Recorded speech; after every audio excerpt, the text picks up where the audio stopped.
पण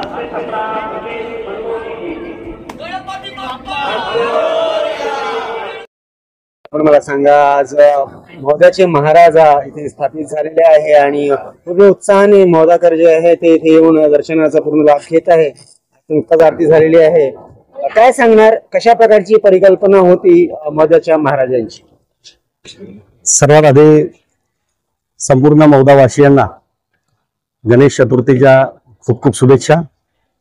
मौद्याची परिकल्पना हे अशा पद्धतीने मनात रुजली की आमच्याकडे राजाभाऊ तिडके यांचा कॉलेजमध्ये विलासराव इंजिनिअरिंग कॉलेजला मौद्याचा राजा म्हणून गणपती बसतो आणि तिथे पण अवाढव्य मोठे प्रतिष्ठा आणि खूप मोठ्या प्रमाणात बाहेरगावून तालुक्यातून लोक येतात.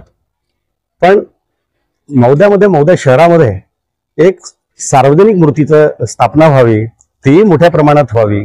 कॉलेजला लोकांना जायला पार्किंगचा त्रास होता, लोकांना पायी जाण्याचा त्रास होता. हा लोकांमध्ये प्रत्येक वेळेला एक मनात शंका वारंवार व्यक्त करायचे. मग बऱ्याच लोकांनी, आमच्या मंडळातल्या लोकांनी म्हटलं की आपण सुद्धा हा प्रयोग आपण करूया. आणि या निमित्ताने आम्ही बैठक घेतली. आमच्या सर्व मंडळाच्या शनी मंदिर ट्रस्टच्या सर्व सदस्यांनी त्याला दुजोरा दिला आणि मनामध्ये आलं की मौद्यामध्ये राजा आहे तर मौद्यामध्ये महाराजा सुद्धा, याची सुद्धा आपण स्थापना करावी.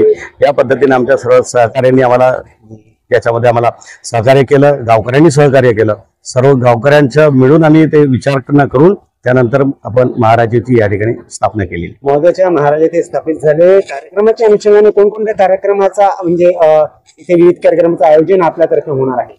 आज हा दुग्ध शर्करा योग आहे. आपण सर्व लोक या ठिकाणी आलेले आहेत आणि आज कवी संमेलन, या ठिकाणी हास्य कवी संमेलनाचा सुद्धा आपण आयोजन केलेलं आहे आणि ते आजच आहे.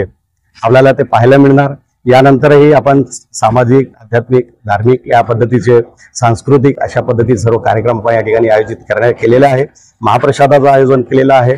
सोबतच भव्य मिरवणूक सुद्धा आपण विसर्जनामध्ये, ज्या नवयुवकांना ज्यामध्ये त्यांना उत्साह होईल की गणपती बाप्पांचं दरवर्षी या ठिकाणी इतक्या जोमाने मोठ्याने आपण स्वागत करूया, अशा पद्धतीचे अंतर्गत आपण व्यवस्था केलेली आहे. मौद्यामध्ये रथेच्या रावण दहनाचा खूप मोठा कार्यक्रम केला जातो. त्यात वेगवेगळे कलाकार आपल्यातर्फे येत असतात.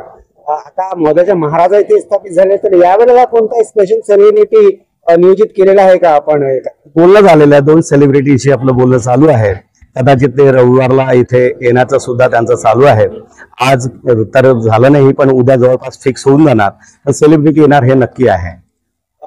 पण वेगवेगळे सांस्कृतिक कार्यक्रम घेतच राहतात. रावण दहन असो की आता मौद्याचा महाराजा असो किंवा वेगवेगळे कार्यक्रम म्हणजे कबड्डी चषक असो, अशा प्रकारचे खूप कार्यक्रम घेतात. नेमकी ऊर्जा जी आहे, नेमकी प्रेरणा जी आहे, आपल्याला कुठून भेटते? ही खऱ्या अर्थानं जो लोकांचा, गावकऱ्यांचा मला प्रेम मिळतो, खऱ्या अर्थानं ऊर्जा मला ही तिथूनच मिळते. माझ्या आई वडिलांचा मला आशीर्वाद आहे की मी कुठलाही काम हाती घेतलं तर कधी मी त्या कामाला एकदा सुरू केल्यावर कधीच मागे पडलेलो नाही. आणि ते माझ्या वडिलांनी, माझ्या आईनी मला ती जी शिकवण दिलेली आहे की हातात काम घेतलं तर मागे वळून पाहायचं नाही, चिंता काही करायची नाही, आम्ही सोबत आहे. आई वडिलांचा आशीर्वादच हा माझ्यासाठी ऊर्जेचा. चॅनलच्या माध्यमातून आपल्याला जे मौदाकर, जे महाराष्ट्राचे लोक जे बघत आहेत, त्यांना काय प्रेमाचा संदेश आपण देऊ इच्छिता? सर्वांना प्रेमाचा संदेश. आज गणपती बाप्पांचं आम्ही काल स्थापना केलेली आहे. आपल्या सर्वांना सुद्धा या माध्यमातून मी विनंती करेल की आपण प्रत्येकाने, जरी सार्वजनिक होऊ शकलं नाही, पण आपापल्या घरी गणपती बाप्पाचं नक्कीच आपण स्थापना करावी. या माध्यमातून मी आपल्याला सर्वांना विनंती करतोय.